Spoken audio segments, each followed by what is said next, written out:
retrouve pour le premier épisode de l'interview juridique. C'est à la faculté de droit et sciences politiques de Nantes que nous avons rendez-vous aujourd'hui.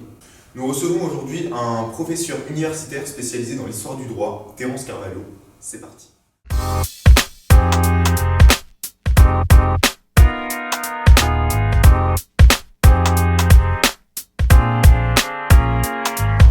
Bonjour Monsieur Carvalho, merci d'avoir pris du temps sur votre agenda pour répondre à nos questions. Nous allons débuter par une question simple mais essentielle. Pouvez-vous vous présenter s'il vous plaît ? Bonjour et déjà merci pour votre invitation et puis bienvenue dans cet amphithéâtre de la faculté de droit de Nantes. Alors je m'appelle Terence Carvalho, je suis professeur d'histoire du droit à Nantes Université.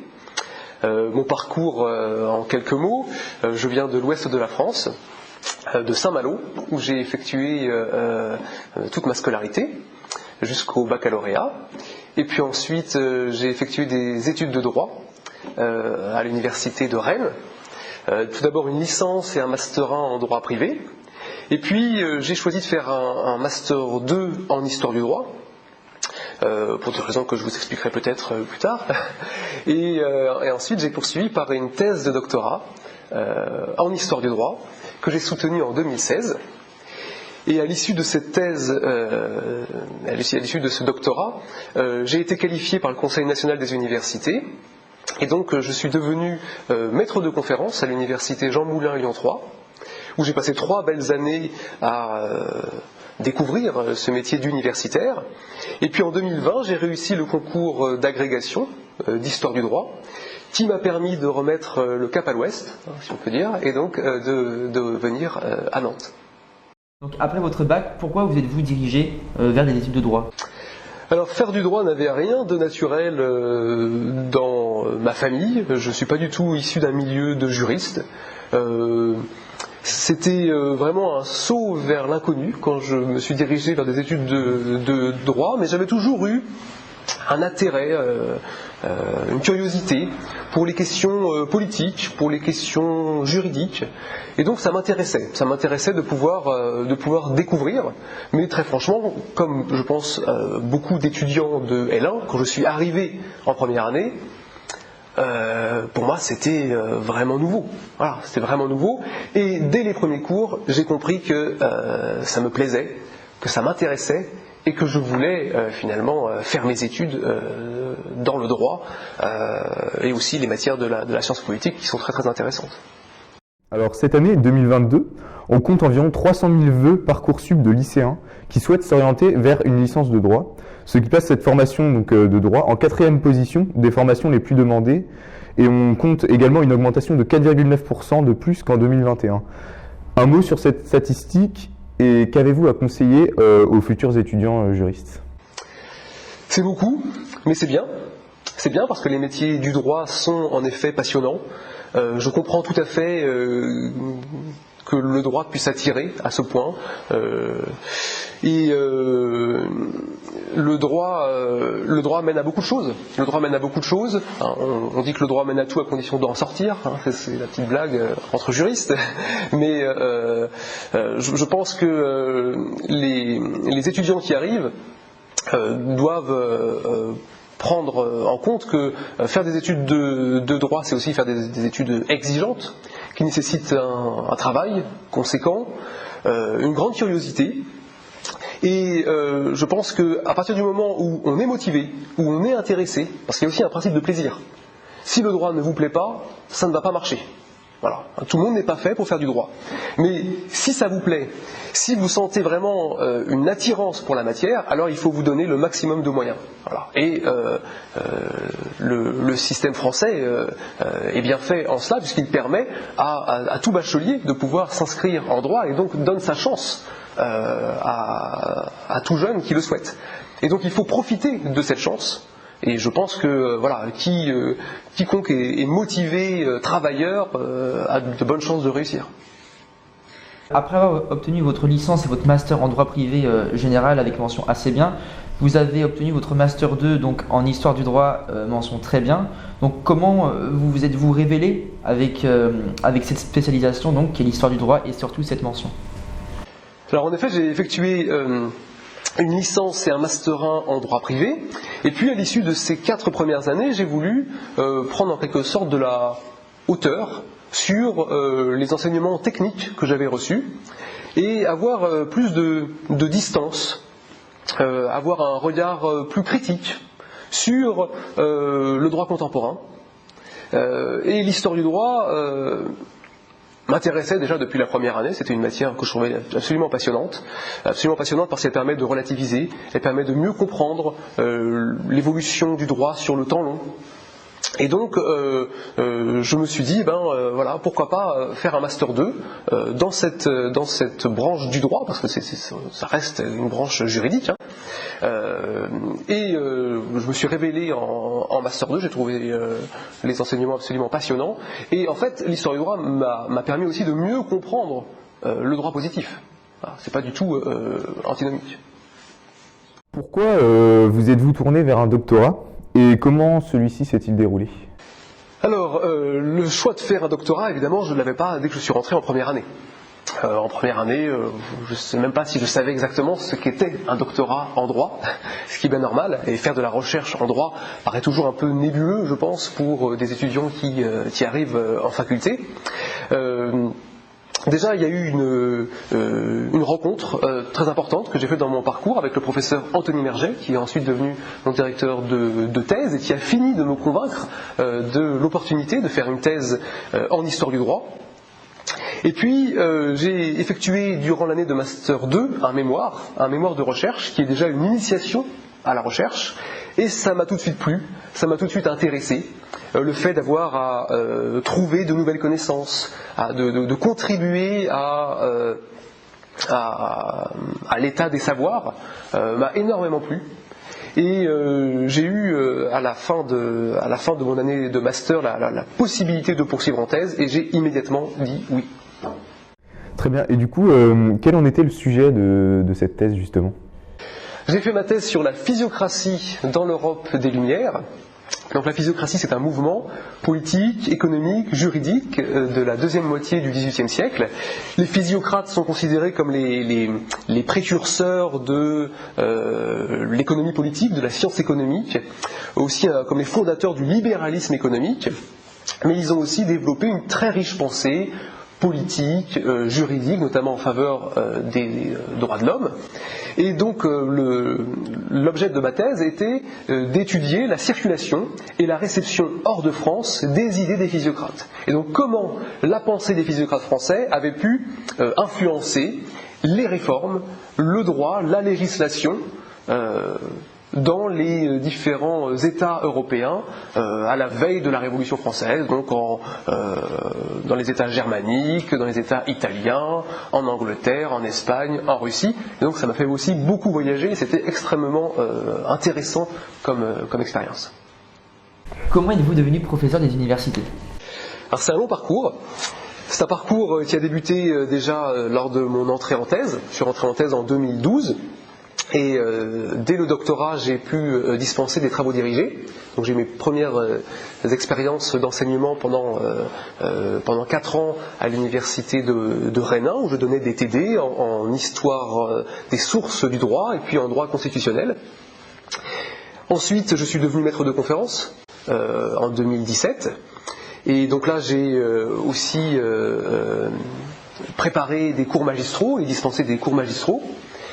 Et pour devenir professeur des universités, puisque c'est essentiellement votre question, j'ai passé le concours d'agrégation. Voilà, le concours d'agrégation des universités, donc de l'enseignement supérieur, qui est spécifique essentiellement aux disciplines juridiques, droit privé, droit public et histoire du droit. C'est un concours exigeant avec 4 épreuves. Tout d'abord une première épreuve sur travaux, c'est-à-dire sur vos recherches, sur votre CV, sur votre thèse, sur vos articles. Puis ensuite, on a trois épreuves, soit de commentaires de texte, soit de dissertation en quelque sorte, où on doit présenter une leçon. Donc on a un temps de préparation. Soit c'est 8 heures, soit c'est 24 heures. Il y a la fameuse leçon de 24 heures. Une leçon assez épique, et là on a un sujet, et donc 24 heures plus tard on doit on doit le présenter sous forme de leçon, puisque l'objectif c'est quand même d'enseigner. Voilà. Et à l'issue de ce concours, il y a un classement, et les postes sont assez rares, sont bien sûr assez difficiles à obtenir, et ça vous permet de devenir professeur des universités. Quel est votre domaine d'études? Qu'enseignez-vous en tant que professeur de droit? J'ai plusieurs matières, j'ai la chance d'avoir des matières assez diversifiées. Tout d'abord, en première année, j'enseigne l'histoire politique et constitutionnelle, qui permet de prendre conscience du passé, des institutions contemporaines, d'où vient le président de la République, d'où vient l'Assemblée nationale, d'où vient le Sénat. J'ai ensuite en troisième année une matière qui me passionne beaucoup, qui est l'histoire des libertés publiques et des droits de l'homme. Où là on s'interroge avec les étudiants de troisième année sur l'origine des droits fondamentaux. J'ai aussi au deuxième semestre l'histoire des idées politiques donc de l'Antiquité à nos jours. En Master 1, j'ai une matière sur l'histoire de la pensée juridique, où on envisage tous les grands courants du droit depuis les origines. Et puis j'ai différents séminaires de Master 2, où là le thème varie chaque année. Là par exemple j'ai un séminaire en histoire du droit public sur l'histoire de la justice constitutionnelle, donc l'émergence du contrôle de constitutionnalité. Donc quel est le travail, le rôle d'un professeur d'université? Donc s'il peut être du côté de l'enseignement, de la recherche, mais est-ce que aussi vous êtes rattaché à une seule faculté ou plusieurs?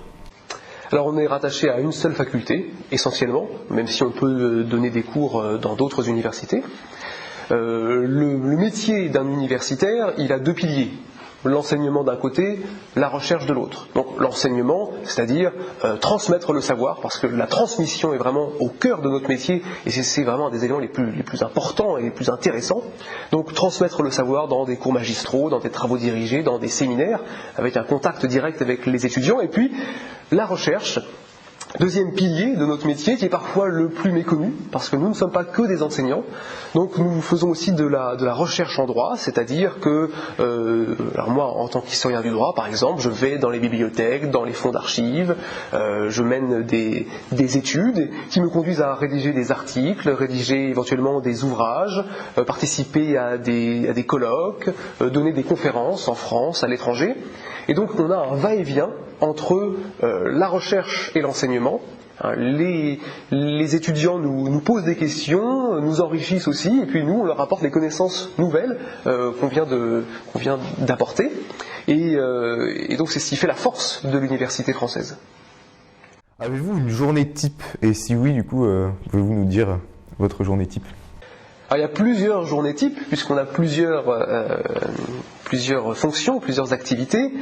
Alors, il y a déjà une journée type d'enseignement, voilà, où je vais avoir cours presque toute la journée, donc le matin, l'après-midi. Alors, c'est aussi des journées qui permettent de se consacrer pleinement à la transmission du savoir. D'autres journées entièrement axé sur la recherche. Donc là, je vais pouvoir par exemple me déplacer en bibliothèque, dans un fonds d'archives, ou rester dans mon bureau à rédiger un article, à préparer une conférence.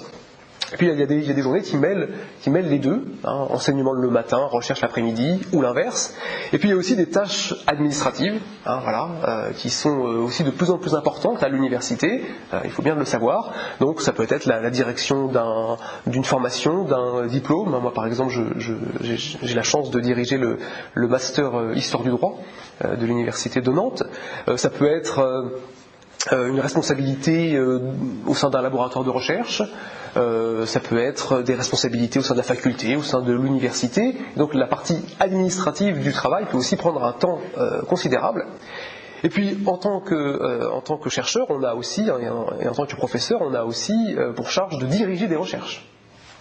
Donc j'accompagne aussi des étudiants de master qui font un mémoire sur le sujet qu'ils ont défini, ou des doctorants qui préparent leur thèse. Avez-vous déjà vécu des expériences particulières qui vous ont marqué, que ce soit à l'étranger, dans des domaines singuliers, ou même des missions juridiques commandées par l'exécutif ou autres? Oui, j'ai eu la chance de beaucoup, de voyager quand même grâce à mes recherches et grâce à mon travail. Je me rappelle d'une fois, j'avais participé à un colloque international en Côte d'Ivoire, à Bouaké précisément, et on était parti d'Abidjan en bus, et le bus avait eu un retard considérable, il y avait eu 4 ou 5 heures de retard. Donc en France, quand il y a 5 heures de retard, évidemment, il n'y a plus personne pour vous attendre. Et là, tous les étudiants, tous les collègues étaient présents, ils nous avaient attendus pendant 5 heures et ils nous ont accueillis de façon très très chaleureuse. Donc ça, c'était un souvenir très très marquant parce que c'était vraiment un moment à la fois scientifique et humain très très fort. Êtes-vous engagé, à côté de votre simple profession de professeur d'histoire du droit, dans le domaine par exemple associatif ou administratif ou politique ? Tout d'abord, je pense que le métier d'universitaire est un métier d'engagement. C'est-à-dire que notre rôle, notre mission est très importante et n'est pas neutre. En tant qu'universitaire, on a une grande liberté. C'est ce qu'il y a de vraiment formidable dans ce métier. On a une liberté, une indépendance. Donc, à condition de ne pas, bien sûr, être insultant ou dire des choses contraires à la loi, on a une véritable liberté de ton. Et on a pour charge d'enseigner et de faire en sorte que les générations futures, finalement, aient les connaissances nécessaires pour comprendre le monde et pour réussir leur carrière. Donc, déjà, je considère que mon métier est un métier d'engagement. Un engagement déjà par rapport au contact que je peux avoir avec mes étudiants, au savoir que je peux leur transmettre, et c'est ce qui fait toute la noblesse de ce métier. Maintenant, nous allons vraiment nous concentrer sur la partie histoire du droit, donc votre spécialité. Donc, en quoi l'histoire du droit est-elle une matière importante dans le cursus d'un étudiant actuel en licence de droit ? L'histoire du droit est une matière fondamentale dans la formation d'un juriste. Absolument fondamentale puisqu'elle permet de comprendre en fait le droit sur le temps long. Voilà. Si on se contente simplement des matières de droit positif, on a une connaissance seulement technicienne du droit. Et on est un juriste finalement simplement qui exécute le droit tel qu'il existe à l'heure actuelle. Or, ce droit qu'un étudiant va apprendre durant sa licence ou son master, il va forcément évoluer. Ce que vous allez apprendre en droit de la famille ou en droit des obligations ou en droit fiscal sera peut-être dépassé dans 10 ans, dans 20 ans. Donc ce qui permet vraiment de comprendre en profondeur le phénomène juridique, c'est aussi l'histoire. Et le plus important finalement dans la formation d'un juriste, c'est le raisonnement, c'est la méthodologie, c'est de lire un texte, de le comprendre, de l'interpréter. N'importe quel avocat, magistrat, juriste doit savoir s'adapter. Voilà, et pas simplement connaître les règles de droit positif. Et donc, l'histoire du droit donne un recul historique, un regard critique, qui est absolument indispensable. Comme on dit, connaître le passé, c'est anticiper l'avenir. Alors, si on connaît les règles historiques, si on connaît l'histoire, on peut aussi voir les erreurs qu'il ne faut pas faire, voir les comportements qui sont préférables et essayer de voir aussi à quoi peut ressembler le droit de demain. Donc c'est pas du tout une matière d'érudition en fait. Voilà. C'est une matière qui est vraiment, je pense, profondément pratique. Parce que comprendre un texte du passé, c'est aussi se permettre de comprendre le droit contemporain et des règles qui ne nous sont pas évidentes a priori. Et vous avez des exemples à donner de choses juridiques qui se sont passées dans le passé et que l'on retrouve maintenant ou même dans le futur ? Alors par exemple dans le Code de Justinien, donc là on est au début du VIe siècle, dans le Code de Justinien on a la reconnaissance de la filiation des enfants naturels. Il faudra attendre le début des années 2000 pour que le droit français reconnaissent la filiation des enfants naturels. Donc c'est-à-dire qu'il y a presque un millénaire de disparition d'une règle qui existait dans le droit romain. Donc, en fait, l'histoire du droit permet aussi de relativiser et de comprendre que notre époque n'est pas forcément parfaite, que nous ne sommes pas forcément à l'apogée des connaissances, que tout est relatif et que dans le passé, il peut aussi y avoir des richesses qui peuvent être utilisables, qui sont vraiment des outils intellectuels qui sont précieux pour comprendre le monde contemporain. En écrivant des ouvrages lors de vos recherches, quel est le but et l'objectif recherché ? Quel est votre rapport en fait dans le domaine de l'histoire du droit avec vos livres ? Déjà, j'écris pour transmettre des connaissances qu'on a développées, qu'on a découvertes entre guillemets. Donc déjà la transmission du savoir et puis en même temps l'échange. On n'écrit pas simplement pour avoir un rapport unilatéral. J'attends aussi des retours, un enrichissement mutuel. Et l'écriture est vraiment une part importante du métier. Voilà, pour devenir universitaire, il faut aussi aimer rédiger, aimer écrire, aimer lire. Bien sûr, c'est au cœur du métier. Donc l'écriture, c'est vraiment la phase finale des recherches, en fait. Voilà, c'est le produit final. Donc, lorsqu'on est en phase d'écriture, c'est déjà qu'on a souvent beaucoup travaillé et beaucoup réfléchi sur le sujet. Donc, c'est aussi très, très satisfaisant et très plaisant. Maintenant, on va passer sur une partie plutôt de votre avenir personnel. Et nous allons vous demander quels sont les débouchés résultant d'un parcours qui est le vôtre, axé sur l'histoire du droit en fait. Si vous pourriez devenir préfet ou même une profession dans le droit administratif par exemple. Alors un historien du droit reste un juriste, reste avant tout un juriste même. Et donc tous les débouchés, si vous voulez, possibles d'un juriste sont ouverts. Donc un diplômé d'un master en histoire du droit peut tout à fait, on a plein d'exemples, devenir avocat, magistrat, passer les concours de la fonction publique. Alors spécifiquement en tant que professeur des universités, il existe de nombreuses passerelles, si vous voulez. Un professeur d'université peut en même temps, par exemple, exercer la profession d'avocat, c'est tout à fait possible, peut devenir magistrat, peut, s'il le souhaite, dans certaines conditions, bien sûr, précises, intégrer certains corps de l'État. On a certains professeurs d'université qui intègrent le Conseil d'État, qui intègrent la Cour de cassation, qui peuvent bien sûr intégrer le corps préfectoral. Hein, ça arrive, voilà, même des maîtres de conférences ou simplement des docteurs en droit. Hein, bien sûr, ça fait vraiment partie des débouchés tout à fait naturels. Donc les débouchés sont très variés. Tout dépend des spécialités, tout dépend des ambitions, tout dépend des souhaits de chacun. Mais toutes les carrières administratives, si vous voulez, sont possibles. Parlons plutôt de vous. Donc, où voyez-vous professionnellement dans quelques années, dans quelques semaines ? Alors bon, déjà je me vois ici à l'université de Nantes dans quelques semaines par exemple. Je suis à Nantes depuis 2 ans, donc je souhaite poursuivre mon investissement au sein de cette belle université. Je prends beaucoup de plaisir à enseigner, à faire de la recherche.